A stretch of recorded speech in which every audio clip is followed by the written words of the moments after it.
এটা হচ্ছে খুলনা নিরালার মোড়ে একটি রেস্টুরেন্ট, সুন্দর সাজানো গোছানো, সবুজ গালিচা বা কার্পেট বিছানো। দেখেন এখানে দোলনা সিস্টেম আছে, আপনি খাবার অর্ডার করে এখানে দোলনায় বসে বসেও খেতে পারবেন আর এনজয় করতে পারবেন।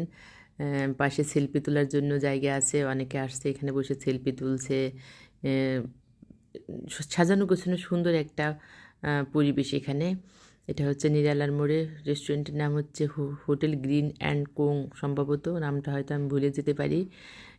পাশের পরিবেশটাও সুন্দর। দেখেন এখানে মাছের ব্যবস্থা আছে, অ্যাকুরিয়ামের মতো, ড্রেনের মতো করে একদম মাছের অ্যাকুরিয়াম। এখানে সেলফি তোলার জন্য ব্যবস্থা রাখছে, পাশে গাছপালা আছে।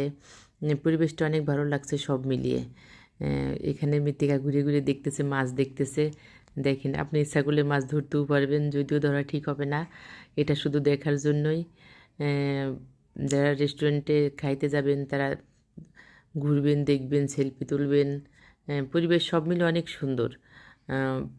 মৃত্তিকা খুব এনজয় করতেছে সে গাছের ভিতরতে, যদিও গাছগুলো অরিজিনাল না, এটা হচ্ছে নকল, আর্টিফিশিয়াল, তারপরেও অসম্ভব ভালো লেগে